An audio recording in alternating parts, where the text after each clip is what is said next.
Papa Simon Kimbangu Kangani est l'incarnation du Saint-Esprit. Celui qui blasphémera le Saint-Esprit ne sera jamais pardonné. Kamba est la nouvelle Jérusalem où demeure la Sainte Trinité. Papa Simon Kimbangu Kangani est l'incarnation du Saint-Esprit. Kamba est la nouvelle Jérusalem où demeure la Sainte Trinité. Papa Simon Kimbangu Kangani est l'incarnation du Saint-Esprit.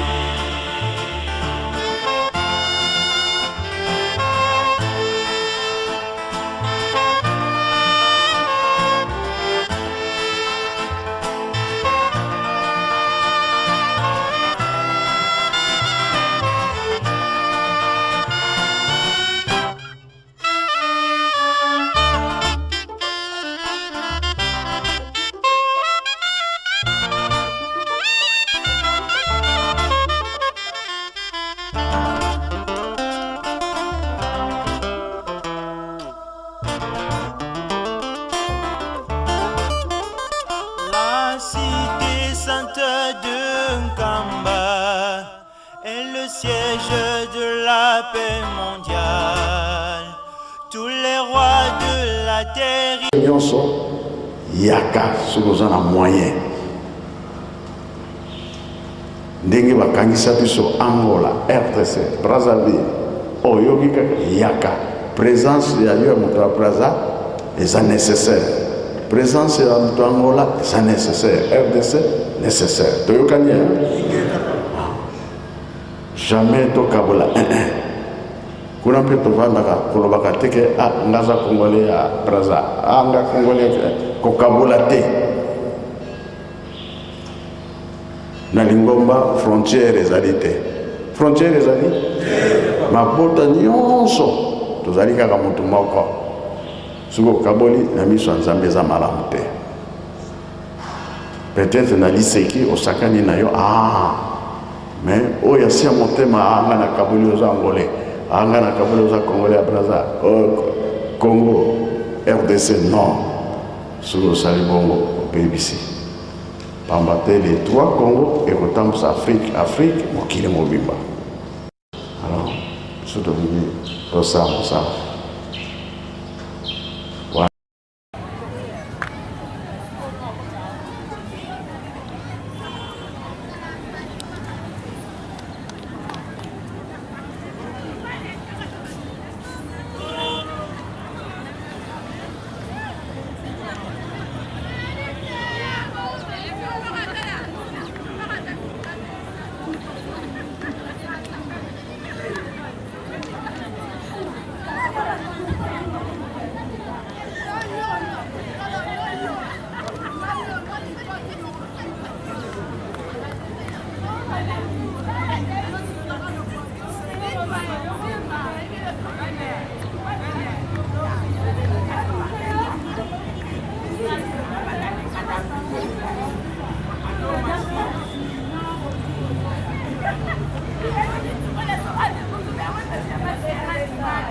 Verset 1 à 13.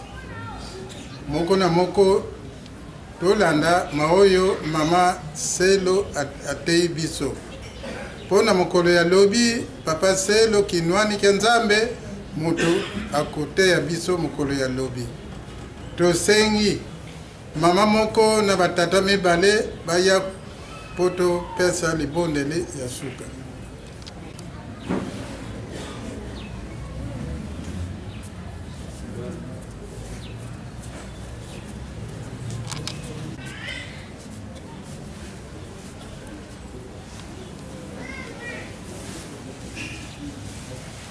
tusamba mwanda verela nzabi papa kisolokele nzapa ya lunga na nzapa ya ngenda kuntima nzambi moshi mutatu mupapasi kunikimangu kianga ni molimo sana papa ya ntete bono mbogere kubuza bino batatu bandongo kina wanlongo ko papa ntula landongo tu kampangi za muzabaka lesa baketo tutomokele kumongo avau ntangu yipapa ngi watu vana yo vo muna ntangu ankoke la zie muna ntangu ansiuka ufiti kuzatera mesange drapo pasi bwe satana kadumwe nange honga muna ntangu ankoke la fituza kulumuna papa ntangu ifuene tuizidi nkanda nzambi utangamene mama ntangu ngi watu vana oyunga na kwa kumuna chambi na yabo nsolo kanti na chambi na ankoke la mwizo wa kuduma todo kwa menzao tuizidi tumente malongo mbele kaka wakaka ya kaponzi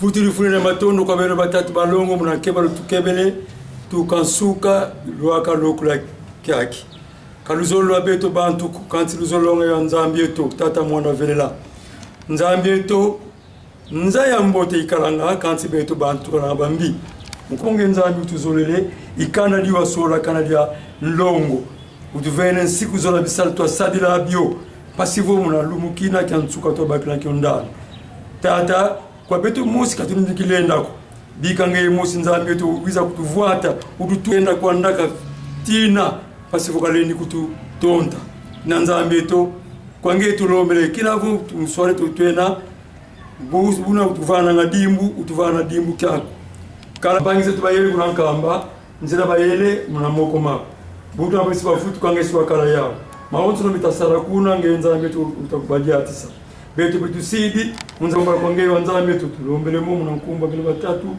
seye mwatata mwana vile era lunga na kyangani yezola kwanzambi wa seri takisolokele lukelo munantwa dusu ya mwanda veta jengenda kuntima itata simoni kimangu kyangani fumo longo tulomanga maonzo amen okomo ya tata pe ya mwana pe tata molimo santo nzambe na biso totoni botoni papa simoki mbangu kyangani toyaki na ngoma na yo ya bule moyo nkolo pesi biso tozwi yango toyoki pe pamela ya lingomba tosali pe misala tango ekoki kasi tala banzoto pesa biso etoni na maladi ya ndenge na ndenge mitima na biso pe etoni maladi ya ndenge na ndenge na yango toye epa na yo nkolo epai na yo na maboko na yo nkolo ozangi eloko moko te misala ezali te misala na bandako misala na bazana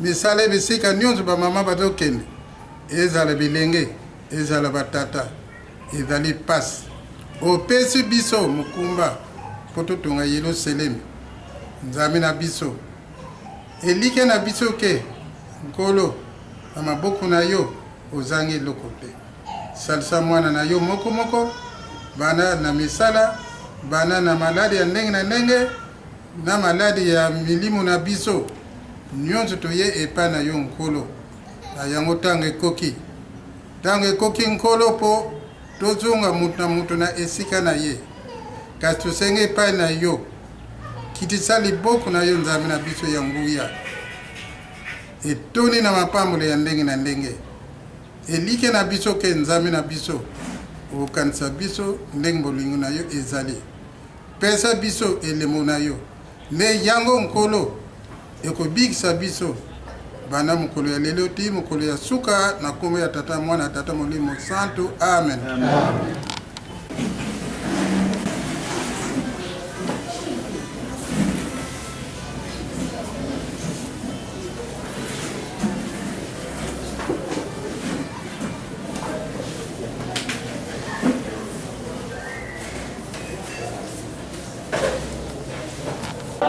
Vamena munge wangolozamo yo melamo yabu vamena munge golozamo yo oya kwezo ya tembelamo wiza kwamo yo yabu vamena munge wangolozamo yo oya kwezo ya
Tata mwana pe molimo santu ngongana biso ekoki ya kobanda programme na biso nde tosengi nzembo ya bato banso epai ya papa Arma, nzembo ya bato banso epai ya papa Arma.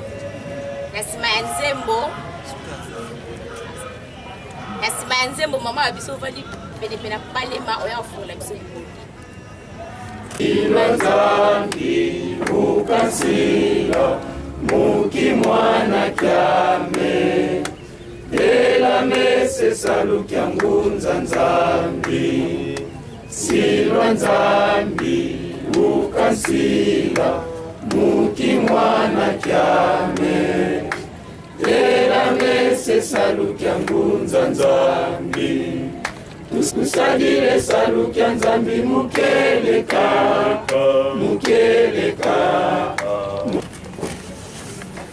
Tobondela na bonima byo misato na betata Nzambe mwana Nzambe molimo santo tata Nzambe kolo Yesu papa Simo Kimbangu Kiangani ya yambo tosengi bolimbisi kobanda tongo papa tokanisi toyoki tomoni nzambe ya mawalimbisa biso soki tosali ekomi na ntango oyo toyekati na réunion oyo ebengami forum papa tokoloba nini biso bakimbangiste yo moko nzali molio mosanto yaka zala na ebandela programme mpe suka na nkombo na bino misato ya bule nzambe tata nzambe mwana nzambe molio mosanto tosengelaka maso amen.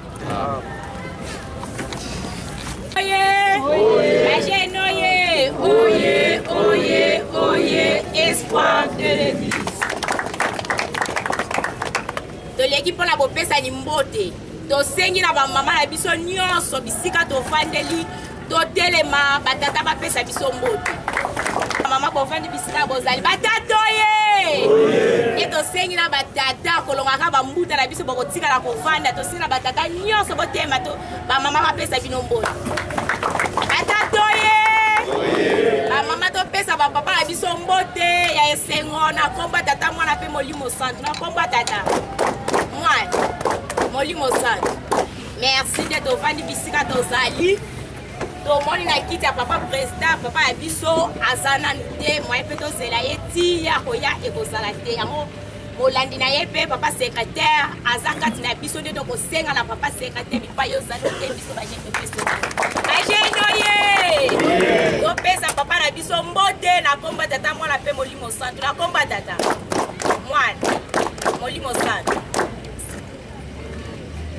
na komba tata mwana mpe tata molimo santu tozongisi merci mingi na bandeko ndenge tosangani na pokwa lelo opesi biso mbote tokozongisela bino mbote na komba tata mwana mpe molimo santu na komba tata ya mwana mpe tata molimo santu ndenge ezali bomesano na biso tokolinga vraiment kosolola mingi na orateur na biso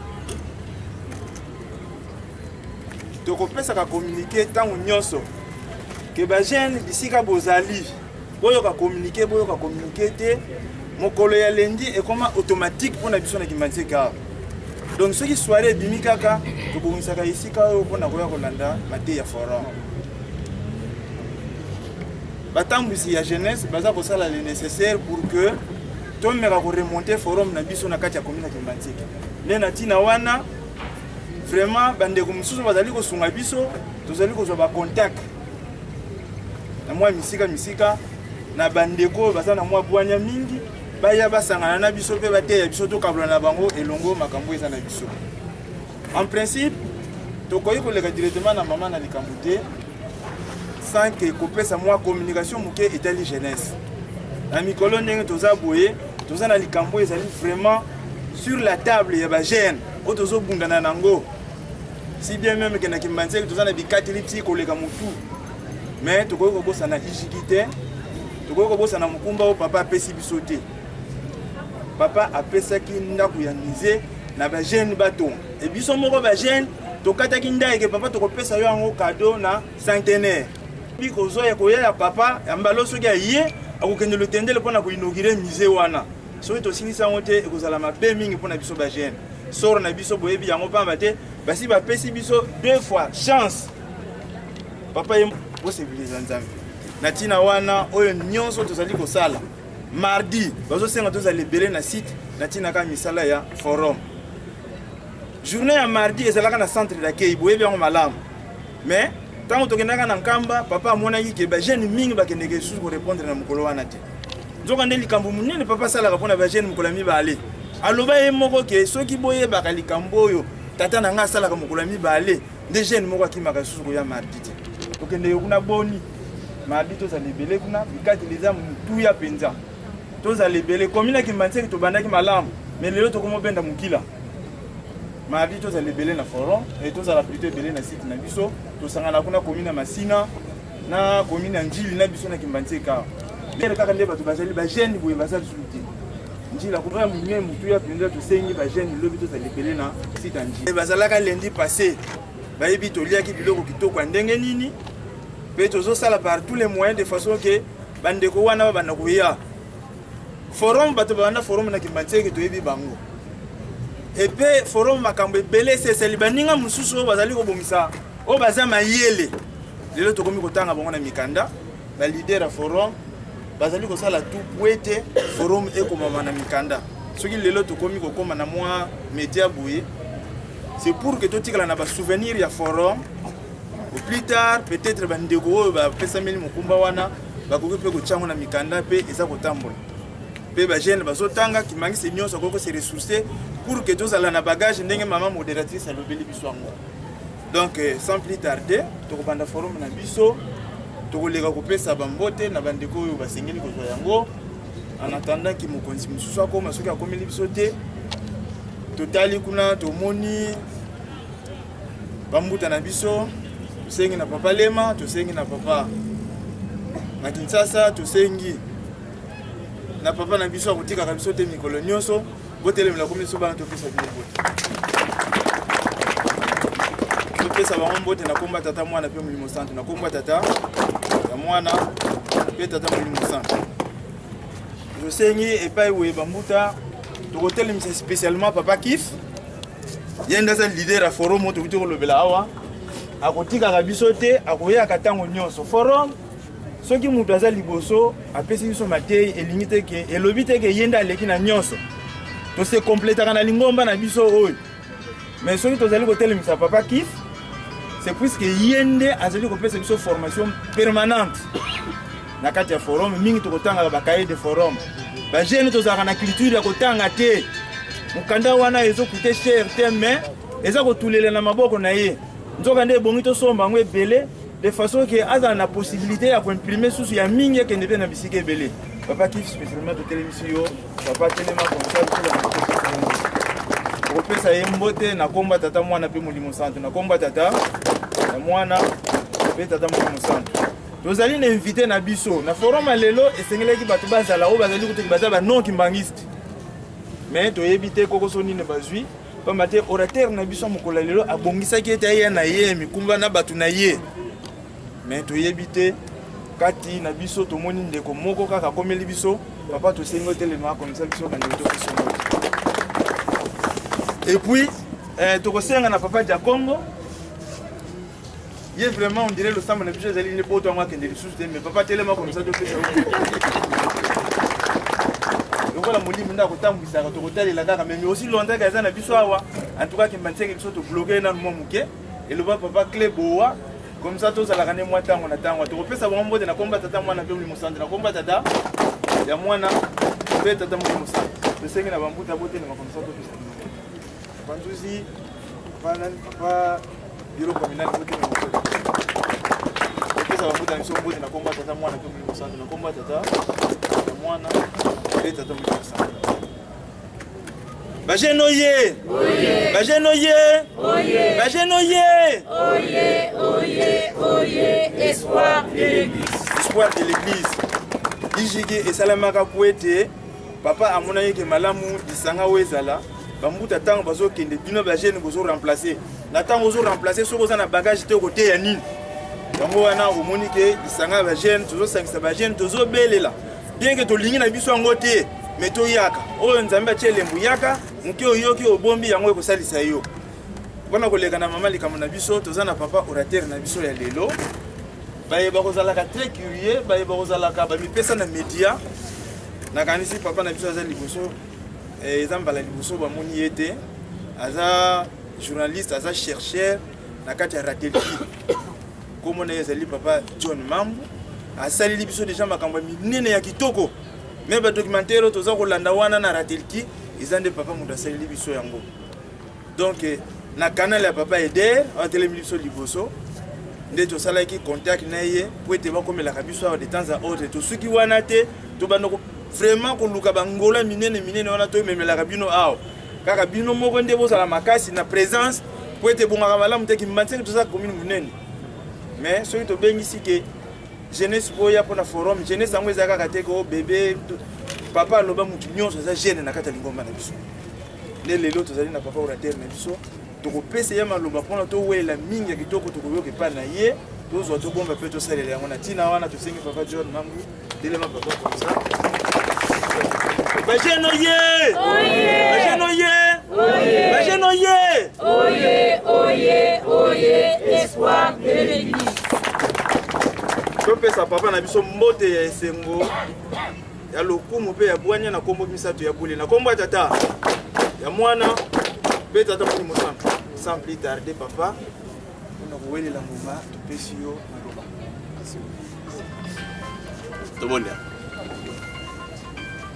na bolingo ya bino misato tata nzambe nkolo yesu tata molio mosantu papa simo mokiangani na bengi ozala na biso oyo bajeune na yo nga mpe nazali jeune basalisi forum ebanda kala ndenge toyoki batelemisi papa kif nga ntango namoni ye nasepeli pamba te ye azorepresente baforum oyo me baforum ye osalisaki yango mpe na nkampo tomona yango na tv yawe nzambe ya mawa baponi ngai bango baponi me yo olingai eza nini yo nga na koki koloba mpo bango basepela bango balobi makambo ya kitoko me makambo ya kitoko eutaka epa na yo yango nasengi yo yaka po ede okoloba na bana na yo parce que esi emonani baza mayele mingi ngai na oya kocontribue na oyo bango baza na yo okamba biso échange lega bien na ebandeli bino nsuka topesi nyonso na maboko na yo na kombo tata mwana mpe tata molio mosantu teme nga na ye na teme bino opesa ye na milonga teme te donc papa eder bacontactaki ngai comité contactaki ngai nga natumi teme nini te biso toa na teme te yo mo oyaka na teme na yo na suki naomoluka me teme nini oyo nga sikoyo na oya nango oyo ekosepelisa bato. Alors, pendant que j'étais dans Moussala, na sala, nazoyoka banzembo ya koreki, namoi likanisimo ye lingai. La RDC est la cité céleste. Et wana ya e ya kozala te me ya kokangisa. Donc, RDC na cité céleste. Évidemment, tous en la réponse. Biso parce que biso soza wa kimpagiste. Directement donc c'est le même discours mais on va aborder le discours différemment et là ami balé la méthodologie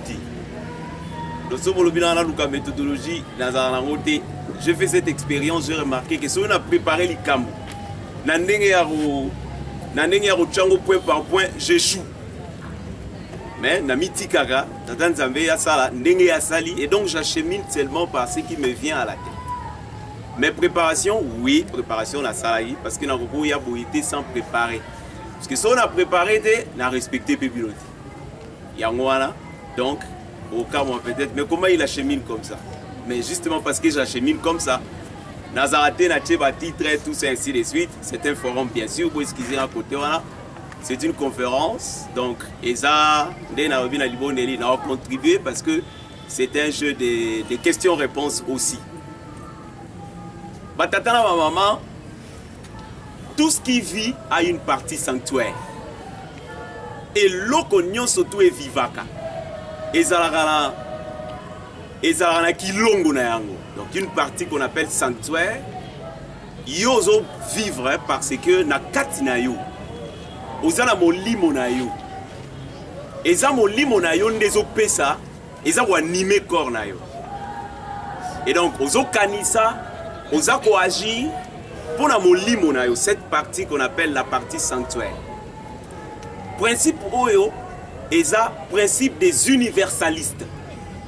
Dans l'univers, rien de ce qui vit, même par l'invention, n'a de partie sanctuaire. Tout ce qui vit a une partie sanctuaire.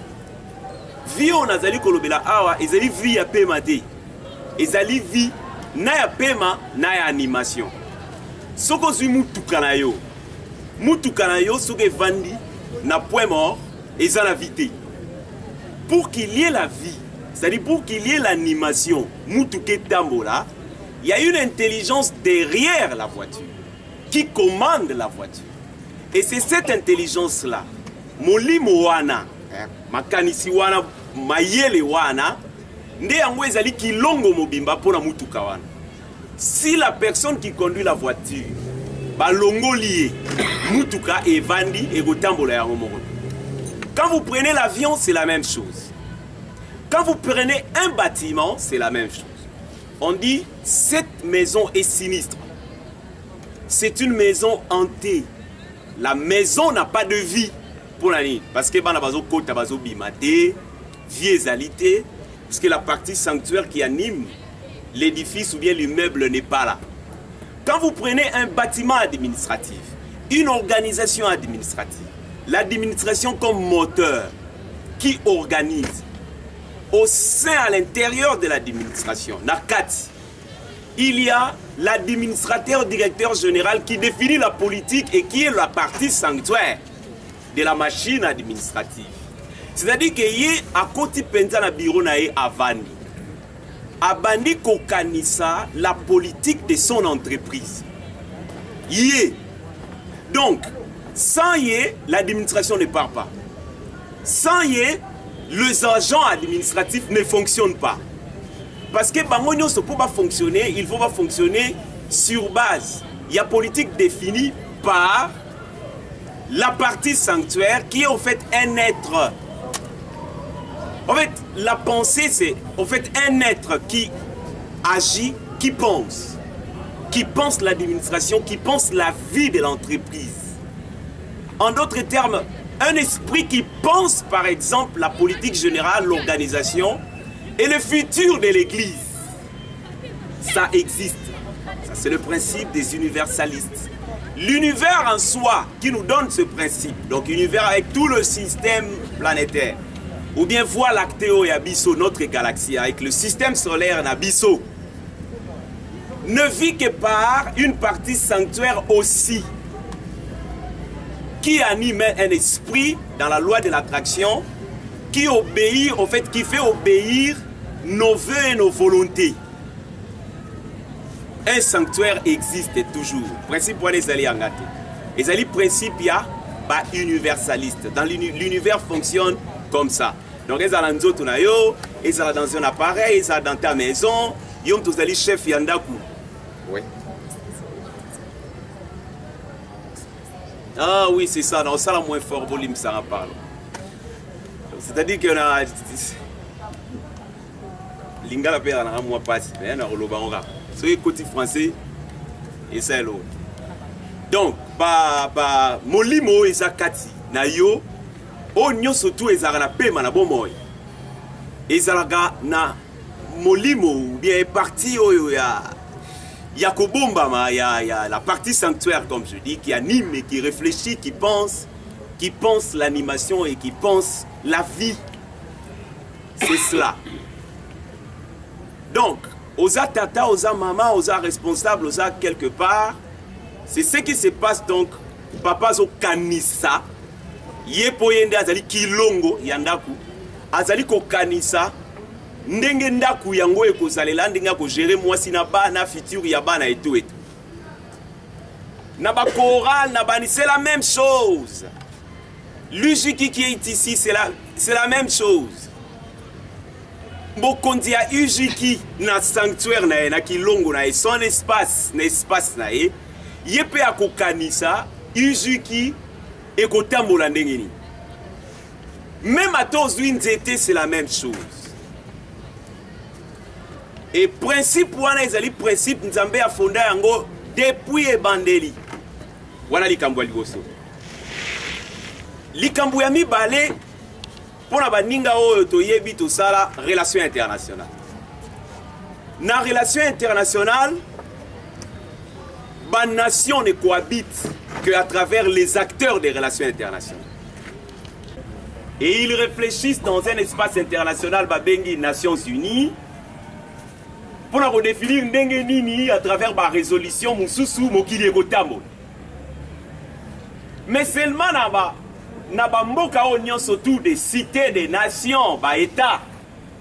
Il y a un État sanctuaire qui manque. Cité qui est le cœur, où ezali kilongo, ya ba mboka mususu. Ezalité.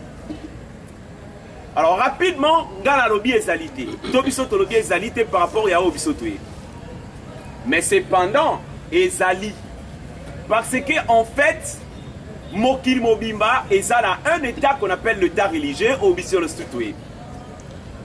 État wana comme l'ango Vatican. En réalité, c'est un état sanctuaire du monde entier. Mais malheureusement, le monde n'a pas de paix. Le monde n'a pas d'harmonie. Le monde n'a pas une cohabitation franche, exatée, exalité. Donc, absence penza ezali d'un état arbitre. Un état arbitre sanctuaire, namokili, pour organiser espace international si vous voulez, ou bien oyo akozala arbitre ya kokata ba conflito, akozala état oyo akopesa décision ya suka. Nandengo wana donc le 8 juillet 2013, nazaki na Nkamba. Tant que professeur Eliki Mbokolo aye ko présenter rapport na epa ya papa. Alobi na papa bazali ko sala ba démarche. Ye mo alobi yango bazo sala makasi pona nini pon Nkamba ekoma ville sainte. Et abakisi na maloba na alobi soko nzambe akopesa biso bomoi mikolo koya na démarche na bitumbo tozali ko sala. Nkamba Jérusalem ekoma patrimoine universel.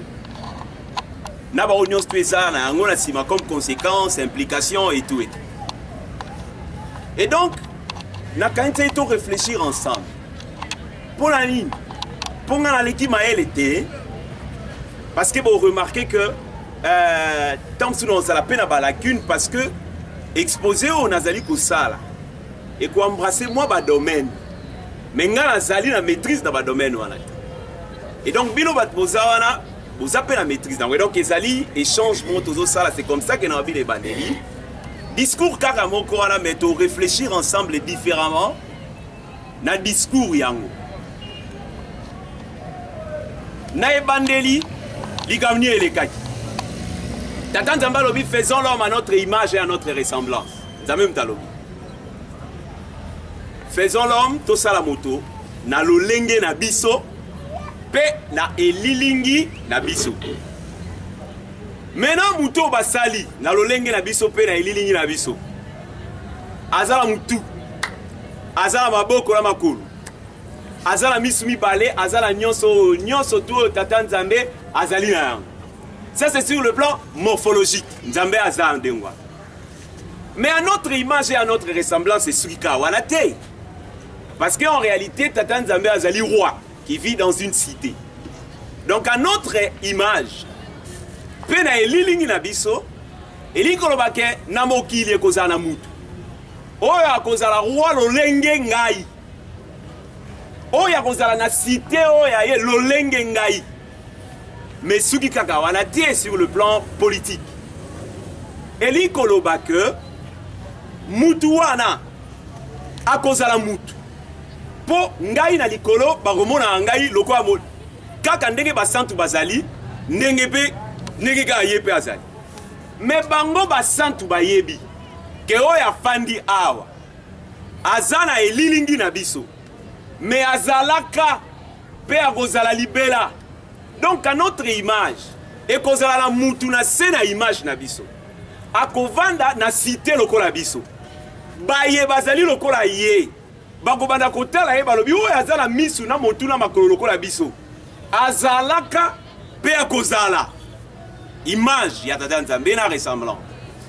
Mais suki kaka wana te sur le plan de culte et d'adoration Nzambe bakokumisaka ye bazali kokumisa ye na kombo na ye na bao bazali lolenge ye na likolo.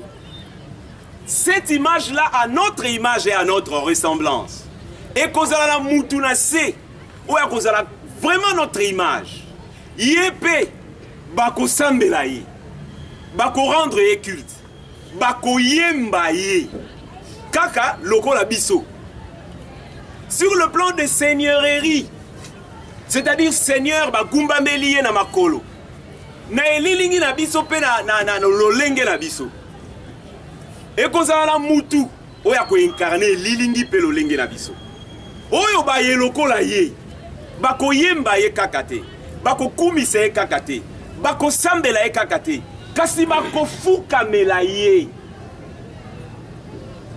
À notre image veut également dire que na voûte céleste na mondo nyonso tu ya invisible mokili oyo ezali sanctuaire ekotambolisaka yango.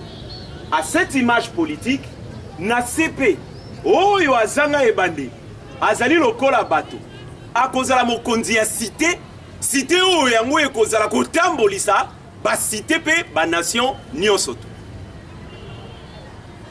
Tata Nzambe asali mutu asali jardin d'Éden asali jardin na kati ya Eden, donc balobi jardin d'Éden. Donc Eden yango ezali coexister et puis jardin pe ezali coexister. Au reflet auto ezali komona ezali donc volonté à Tata Nzambe.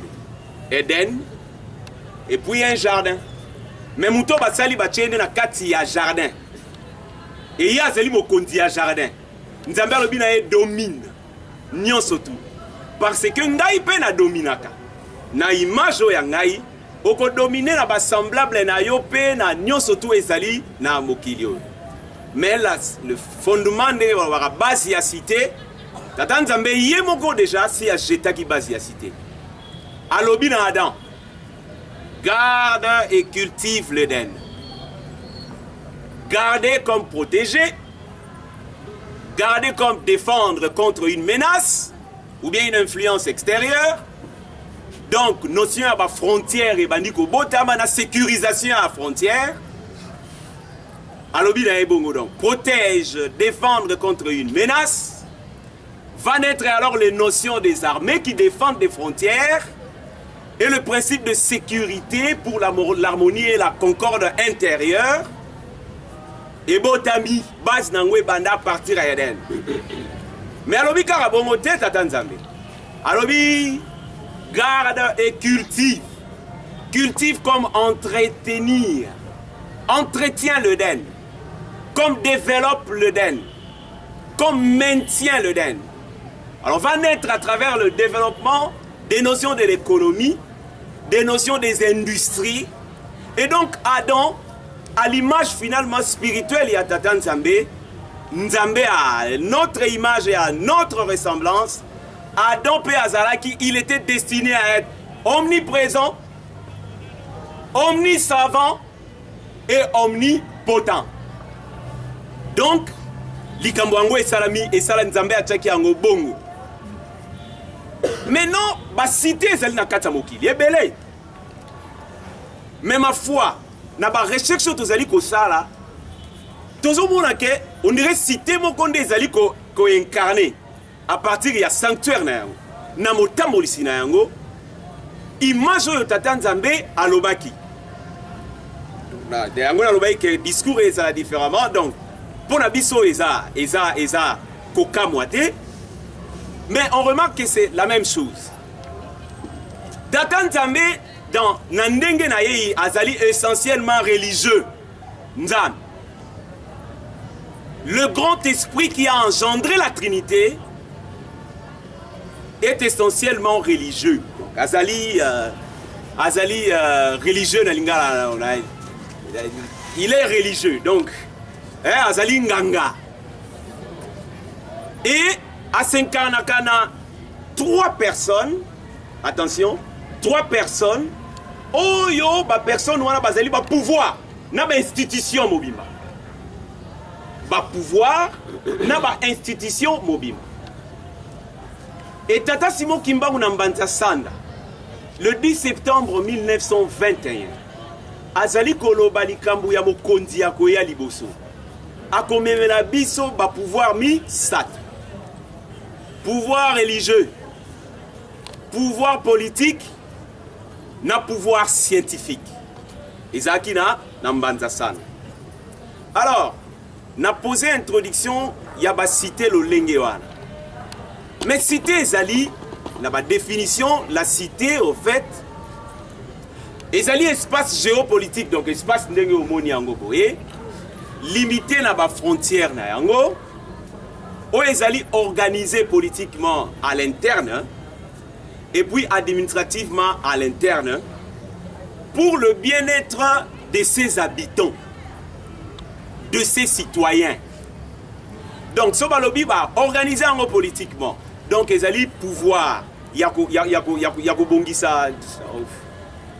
Donc, hiérarchisation et pouvoir, ils allaient dans le service et incarnaka pouvoir. C'est cela la cité. Maintenant, notion politique, la politique, ils allaient gérer la cité. Donc, la gestion de la cité. La cité à Kalakala. Et la cité à Pompéi. Et la cité à César. Et la cité de Troie. La cité est glorieuse. Glorieuse. C'est-à-dire et la modernité, la gloire, ce qui frappe. Ils sont illuminés, mais la cité est céleste. Ils ont cité céleste. Ils ont un caractère céleste. Ils ont un outil licolo. Ou bien ils ont la nature et licolo. Yango anande babengi quelque chose de céleste. Soko bakimbangi c'est bazali céleste. Lokola babotami ikamute. Mais lokola en esprit ba uta licolo. Nzamba kitina selongo na banjelu baye. Baye kotonga lingomba ya suko mokili. Mokondiye, mokontambe, bandimina yende banjelu. Donc c'est-à-dire que bakimbangiste pe bazali pe céleste. Pour la nuit parce que ba outil likolo. C'est cela. Alors caractère céleste et pe sabi pe na esprit o ezali céleste. C'est-à-dire caractère muto azali céleste akoko komisa yo na nature céleste. O azali céleste. Abulisi. Toyemba ntembo kala na koriki. Kiko na ngeza pena bien te na ro. Timbulo mono toto mbangi ya tete mundia mwedi. Pasis dampila itukalu. Ya kala dia kabuna ya mono walongo timbulo tete mamoko manzambie. Merci à Papa Soza qui tende mabe. Donc alobi mabela bina aki témoin tant bazo pesa bango mobeko na aki témoin. Ah ngai mabele munazalaka pe toi nazalaka pe boule esimbeli ya liboso ya tata nzambe popo asangisa mabele asimbaki liboso nga etango asimbi na kwempe boule. Donc un esprit molimo oyo ezo komisa yo boule okomi na caractère céleste. C'est cela la cité céleste.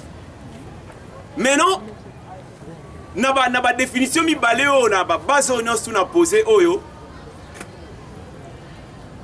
Il y a une opération et salamagi en 1957. Opération on a bengi en opération Kimaza. Mindele bazali komo na temple e uti likolo ezokita mais batu mwindu bana mona. Mindele bazomona. Bakei ko camper na Kimaza. Bakei ko camper na Kumba. Papa a dit récemment d'ailleurs na Kumba Tilelo. Kumba au place de Sokolade. Oya village. Tilelo ezali na machine moko batika place wana na ba belge. Ezipa na matiti. Na cadre de recherche biso to bana déjà ko se préparer to kena ba moto kuna to ke lukango. To senga baba permission to kende ko lukango. Ba moni cité utili kolo ezali ko kita. Mais en réalité cité au temple au ba moni ezali ko kita. Stanley a monara yango déjà kala. Le quoi azalaki illuminatis. Azalaki initié de très haut. Le quoi la yé azalaki na ba manuscrit oyo Livingstone apesaki. Natanga ki passage moko na internet. Na fouillé na kekuta rencontre ya Stanley na Livingstone. Livingstone azali ko ebisa Stanley boy. Et loko mon côté eleki ngai, eleki na bomo ina ngai comme aki théologien Livingstone. Et loko mon côté eleki na bomo ina ngai. Koya komona esika oyo la cité du Christ et kozala. Et donc Livingstone abande ko linga kozonga te. Alinga découvrir là davantage sur tout ça. bango bamoni cité wana ezali kokita euti likolo Stanley amonaka yango et ndenge bakomi na kati Apocalypse la ville avait la forme d'un carré. Le temple eza mususu ville oyo yango ekozala kati eza mpe eloko mosusu. Donc bozali na Eden ezali eloko mosusu et puis na jardin eza na kati eloko mosusu. Nkolo esalobi na kolongola bokonzi na kopesa une autre nation. Na français balobi je vais enlever déplacer le royaume. Donc royaume ezali na autorité na yango moko na autorité na yango. Ezali na ba emblème nango du pouvoir. Mais royaume ya Tata Nzambe. Na kopesa yango à une nation. Mais une nation, tiens.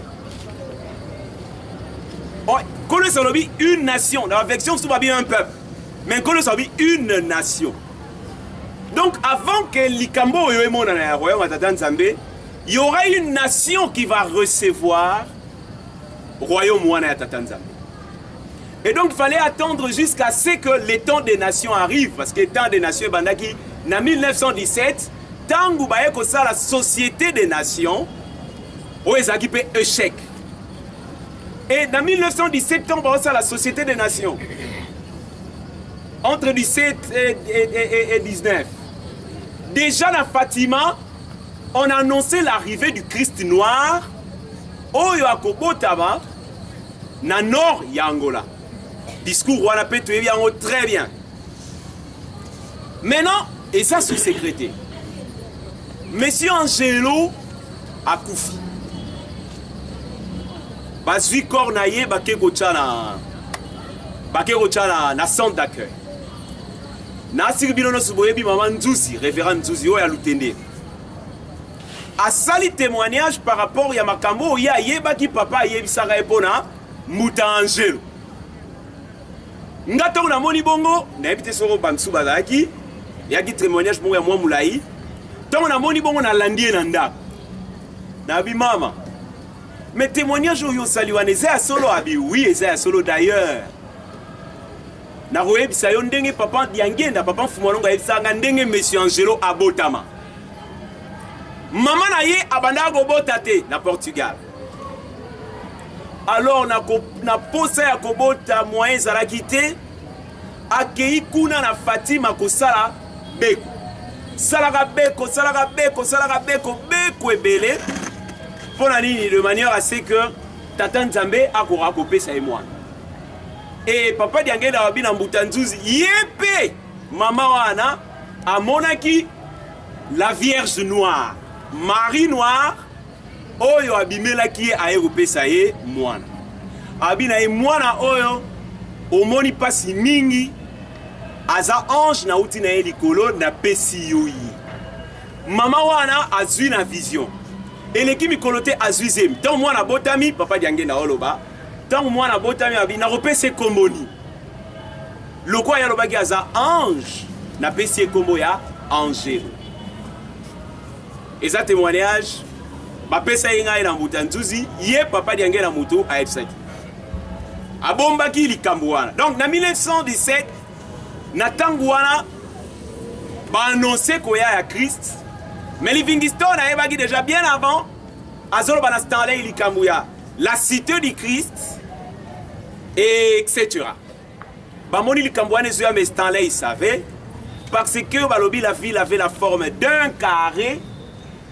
Et Stanley na mayele na yazalaki soka zali kotambola zomona ba borne qui limitait la ville et à chaque fois que soka komi wana aye azui béton a couler place wana et a déplacer même ba borne ya Savornia de Brazza parce que abonné que ba borne à Savornia de Brazza zali koya ko kota la kati ya la cité que bango ba ebaki ke koya o tozo benga lelo la RDC. Et ce qu'on t'a dit la RDC aujourd'hui, véritablement, apparemment c'est comme un carré. Donc, il fallait qu'on ait les temps des nations et tout, pour la Ninipo finalement. Nation ana et monana, d'abord, puis yamba la cité, royaume après. C'est donc alors que tu reçois la Likambouya, bah revirement là-bas, choc. Kobo t'as RD Congo, et puis l'organisation organisation à cité, qu'on appelle Cité Céleste et la RDC. Mais ça plus par rapport qu'il y a eu, par rapport des puissances, des chocs et les revirements. Donc, Tolo Belali Kambouya, le rapport des chocs, les chocs de 1885, le choc du 6 juin 1921, le choc du 29 juin 1959, plutôt 1960, le choc de 1970 et l'avènement de la cité. Ensuite, on va parler des chocs du 24 avril 1991. Et puis finalement, Omega Hotel ensemble, entretien qu'on a aujourd'hui et pourquoi tu as l'entretien aujourd'hui. La RDC est ça qui en fait prédit aussi bibliquement, mais tu es évité. Tu es bagui en côté avant. Parce qu'en réalité, quand on est en ça, na libota mususu. Tu es bien dans Matthieu chapitre 21, verset 43. Mais ce qui est dans Ésaïe 19, à partir à 20 jusqu'à 23e verset. Au moment où la cité au centre de l'Afrique, nakala Afrique ezaki, soit bien Afrique, c'est-à-dire continent oignon surtout. Au centre de l'Afrique, donc na katikati ya Afrique, mobiki simoko akoya le défenseur, et ville moko ekozala comme témoignage na kati. Et ce qui est plus loin, balobi, l'Égypte devient le peuple de Dieu et Israël est héritier. Et puis balabala ekosalama entre Israël na babala ekosalama entre Israël na en fait mboka wana o ezali na Égypte. Et outi likolo ekiti. Mais tongami na maboko. Mais caractère na yango ezali caractère céleste parce que outi likolo ekiti. Ekiti na ville oyo bamonaka kalakala na bato kalakala bayaki kozela la cité du Christ et botama. Donc en 1885 basali conférence de Berlin. Par raison on va payer Sarabiso. Ezali par raison civilisationnelle et puis des raisons de commerce. Ya on va payer Sarabiso. Mais en réalité par raison ezaki wanate. Par raison ezaki mususu. Raison ezalaki koya kozela mwana molimo oya kobotama pour soit kozwaye kokende na ye ou carrément étouffer musala oya koya na yango ko construire la cité du Christ. Et donc papa a epsi ba papa bobé que mindele bayayi kocha 3 observatoires batie mission en Vula, bâtir mission Ngombelu Tete na Ngombelu Ngoy Matadi. Objectif na bango ezalaki ko observer moi na oya robota en camp. Et moi na oya azali mon limo oya azali sanctuaire. Abotami. Tango abotami bango bayeba kiteti na âge ya 10 ans. Baye koyeba yango basalaki test moko basali test bache boyebi test oyo bana babenda kasinga et tout. Et il y a une équipe qui a bazo supplier kende otala parce que bainga baye basoki penze ezali. Et tant que na esika wana ya baninga na etango bendi batunyos. Bakangi photo wana bazu photo wana baketchango na musée royal ya Belgique. Ya bo mwana ya tasimo kimbango sala geste wana nde baye ke mwana molimo ye. Mais le 24 juin 1908 Belgique a qui na problème. Problème nini? Problème, il y a succession royale. Pambate Léopold II, abotara mibalité, abotara basi na basi. Mais selon l'ordre de la couronne, il y a koki ko succéder et zalika abobal. Selon l'ordre de la couronne, soko boza bande ko mibali, ndenge to moni Baudouin lelo na Albert II. Soko ndeko alongwe ndeko msufu a remplacer. Mais Léopold II azaki na ndeko na Philippe. Yé moyen bana ba remplacer ezalité. Likambo liboso. Likambo mibale frère na Philippe pe moyen remplacer ezate kufa. Mais Philippe atika ibana. Parmi bano ya atikaki Albert Ier. Mais le 24 juin 1908, likambo ekweli bangokuna. Likambo ekweli, likambo succession. Mutu ako remplacer azalité. Et si ko bango bazaki na liyanga na bango na Belgique. Ba leli ba meto sala ndenge ni meto sili pena to kosila pena to sili. Pas matin en réalité moi non fois remplacer biso azala prison par Allemand. Prêtre mo boazala ki wana bingala yebi mutu ako misapso na likambo. Batuni nani ako bimis. Te mutaro bimisapso na likambo kombo na un tel. Tiens. Ndenani, non, nayebi, kombo na un tel, bo na boyazaka na Congo, tout ça, ainsi de suite. Mais tout ça, soto bengi eka akoya. Oye ndene, akoya, soto bengi akoya. Enfant esprit, l'esprit sanctuaire. Oye zali kilongo ya mboka. Tata Simon Kimbangu azali molimo mosantu te parce que ala musibi bembe te. Et bembe yo pe okoyi kolamsa yango. Tata Simon Kimbangu azali molimo te parce que a pesi vu na ba aveugle. Te ba aveugle pe yo poko ko pesa wango vu. Tata Simon Kimbangu azali molimo. Pamba te premièrement okoyi ko invoquer à se manifester pe asali. Azali molimo parce que bandeli ezalité souka pe ezalité. Soko lobi abotami na 1887 babi oh mais babande ko invoquer ye na royaume ko. Soko yo lobi oh mais kasi bo akufa na 1951 babi te na 1951 mususu abotamaki ba pesi kombo.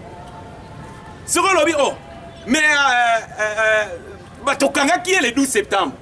Mais le 12 septembre en astrologie na science il y a astral il y a science il y a disons ka naloba il y a lecture il y a constellation et tout na ba signe ya batu soko yo lobi ke yo kangi mutu le 12 septembre OK ko tu na astrologue aroyebisa yo kangi ete pamba te le 12 abotami o kangi ndeni donc ba lecture wana yango nde ekola kisaka.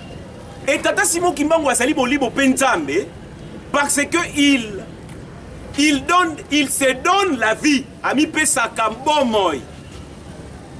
Nkolo salobaki ngai nazali na pouvoir ya kolongola bomoy na ngai nazali pe na pouvoir ya kozongisa yango. Nkolo Yesu bachaki ye de kulusu akufi ya lobi père nazongisi bolimo na ngai epai na yo azeli bazwa molimo. Mais Tata Simon Kimbangu te tango azali nanu vivant alobi na kobota malisusu abotami pe mutu alobi bana basi na bino misato akobota maboti ngai abotami pe lisusu. Donc azali molimo parce que il a le pouvoir azali na nguya makasi ya kopesa bomoi na ye pe akolongola bomoi na ye. Na 1951 na hôpital balongoli ye molimo te babomi ye te alongoli molimo na ye alongoli vi na ye abeti awa alali ti lelo po azali molimo oyo euti likolo eza na caractère ya likolo molimo babengi ye abimi bapanike esika bazalaki baliba kima ni te yo nani oh bino obengi nani te nga oh mais yo pour la nini jeune homme en 1908 pe mwindu mais bino obengi koboni te nga na bengi biso tozo benga po me ngai nde Kimbangu bolingi nini tozala mwana azala boloko tozala pasi awa succession epesi biso pasi mutu akosalisa biso azali te alobi na bango soko ngai nakei kokamata ye bino bokopesa nga nini bango balobi soko yo okei kokamata ye oyo nyonso kosenga biso tokopesa ye tokopesa yo. Ale bon tosala convention basali convention 1 na lingi RD Congo espace où bango bakaki nango état indépendant du Congo ezala libre basigné ya mibale lingomba na ngai etongama oyo epa na bino na Belgique oh tondimi ake kobima na prison epa ya roi Albert tango akomi kuna a posé même problème ba répondre wana basali convention esili simbanga asimbi bakomi na Belgique ba Belge bakamwe te ko sala bote soko ye na yawa balma ba roya ko kanga biso kende bomba ye na mboka na yo nde azwaki ye ko bomba ye awa na RDC l'esprit oyo euti likolo ekiti oyo ezali porteur ya cité céleste ou bien oyo ezali sanctuaire epesi caractère na la cité céleste. Alors maintenant dans la fondation à cité, qu'est-ce qui se passe? Il y a toujours un père qui crée, qui fonde. Oyoka George Washington, le père des États-Unis et tout et tout. Donc, c'est lui qui vous a gendre en tant que peuple, en tant que nation, et au fait, votre père, le père de votre nation. Azali tata ya libota na bino pe tata ya mboka na bino.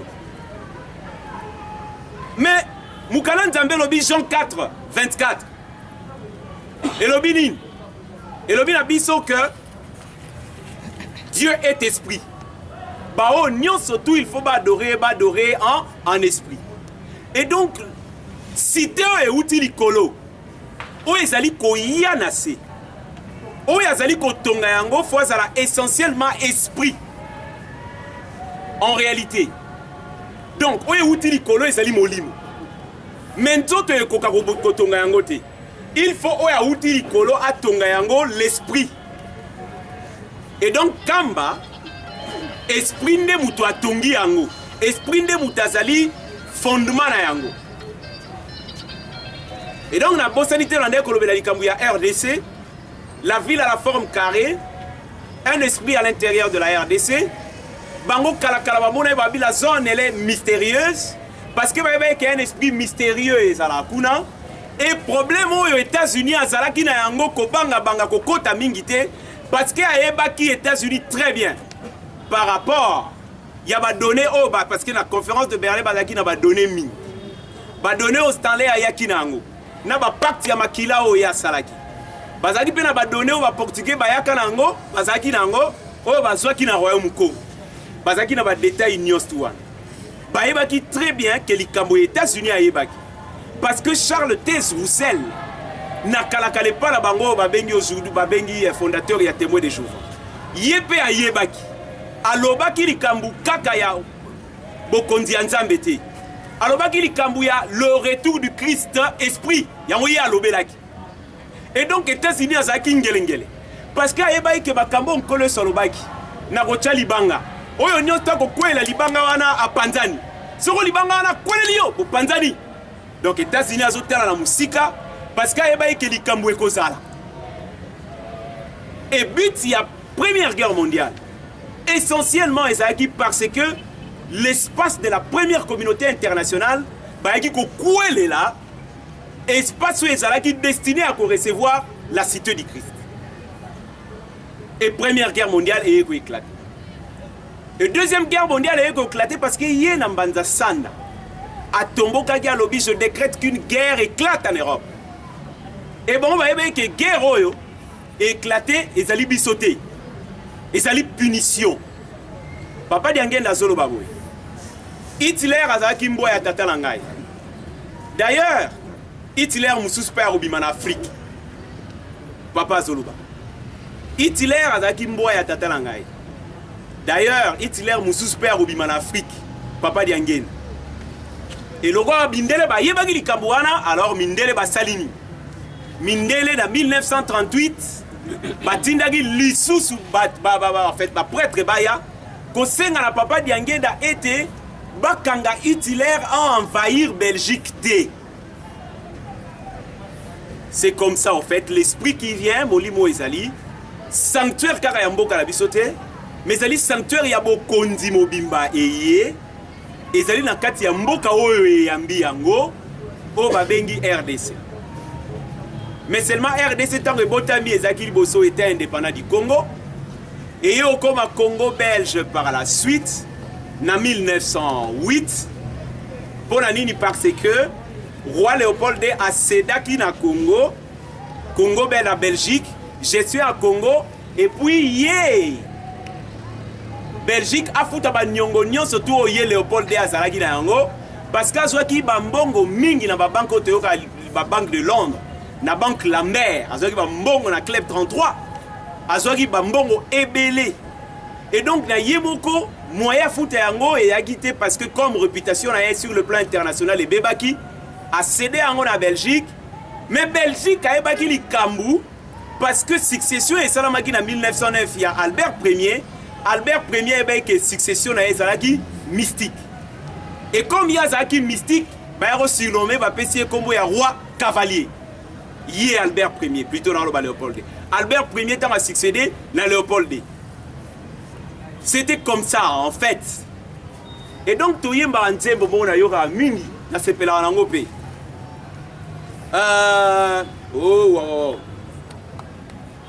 Gaki ya matadi ya yemba nzembo wana.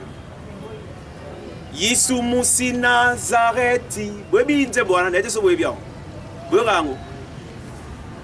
Pas go difficulté la chanson. Yesu musi Nazareti. Na kati ya nzembo wana balobi nzambe na biso aza nzambe ya solo. Na tangu ya kala Herode ayebaka ke nkolo Yesu azalaki nzambe ya solo. Na tangu na biso roi ya ba flama pe ayebaki ke nzambe na biso azali nzambe ya solo. Pas vous avez la chanson je pense. Na ebite soko to ebi nzembo wana te.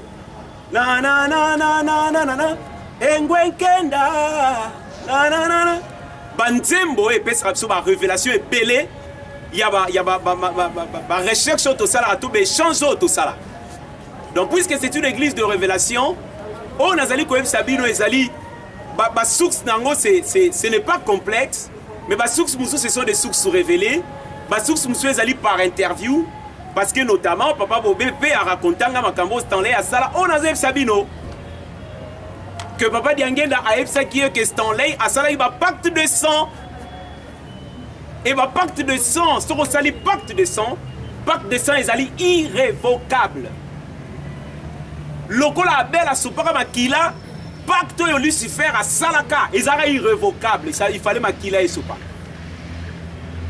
et donc loko ezaki irrévocable 1958 Congo est totalisé combien? 50 ans. 50 ans. Et donc dans le code de relations internationales sur la préservation de patrimoine, soko patrimoine est coquisi 50 ans. Mukolo na yango asengi yango te. Oyo a détentaka patrimoine, a ko déclarer que komi a yé libéla. Et en plus, pacte yango ezaki irrévocable. Parce que Stanley a salagi ba pacte de sang tout ça babiloko a salaki donc processus ça ba rapport de na ba kito lobela na soukata na ochité ba rapport au sali que papa tout ça ainsi de suite fallait ba chef coutumier ba ya ba za la impliqué na likambo parce que bangonde ba pacte belé salamaki na bango ba signé ce n'était pas seulement pour arrêter Tata Simon Guimard belé parce que de chef de terre ba sedaki ba terre et pas ya Stanley ayaki. Et en plus, bah signé arrestation à Molimo Oye Ayaki. Et donc, n'a pas dit toute histoire wana indépendance à RDC Ndebandi, pétion à outil na Belgique aye, na outil na conférence Mounene Kuna, Diangenda en fait. Le Congo que tu vois va devenir la 10e province de la Belgique parce que et pas la binona na roué la binona salité.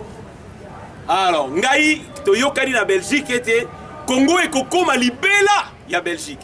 Les Cambouanais tungisaki papa mingi. Mais comment on peut faire sauter ça? Parce que bakanga yango makila. Il faut sopa makila. Pour évoquer les Cambouanais. Donc, la RDC, son rapport, le Congo belge, Tata Moli au Santoyer, Nkamba et Bandi Moussala, il y a un premier rapport de choc. Le premier rapport de choc, c'est que le 6 juin, on prend la décision d'attaquer l'esprit. Wane ya liboso.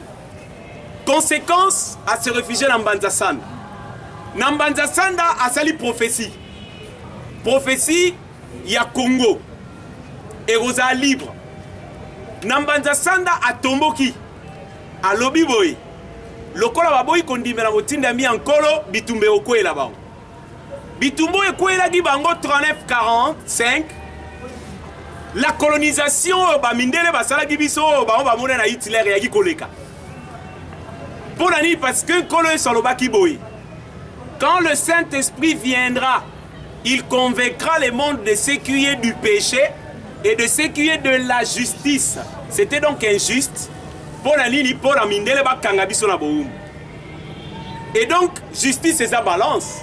Oh bah tchawa, yarobe ba tchawa, pour ezala équité. Donc, puisque vous avez agi par la colonisation, Tata Nzambe agit aussi par la colonisation. Peuple Moko est mati avec comme leader Hitler. Hitler abimisi idéologie à nazisme et principe il y a la race aryenne. Donc race aryenne et ligoloba à catégoriser, à sous-catégoriser Mindele. Alors bien c'est Mindele ou pas appeler Mindele. Après Mindele la 16 ans Mindele mususu. Ou pas appeler Mindele. Et la sœur va Mindele mususu Mindele va la sœur. Alors que biso va noir va catégoriser les sauter. Mindele mususu va ça la sœur et la sœur va Mindele pour va juif. Ba juif, ba ça peste. Il faut que style sabango, va sika nyos, va zanga sika. Na Londres bazali, France bazali, en Allemagne to bat style sa juif. Juif ne souka peste ya mokili mobimba. Pona nini parce que balobaki makila ekwe la biso. Oyo muto etali biso te, makila na ekwe la biso. Et Tata Nzambe, Dieu s'est souvenu de cela quand le justicier est venu, c'est lui qui rend justice. Binope bosalaki mabe.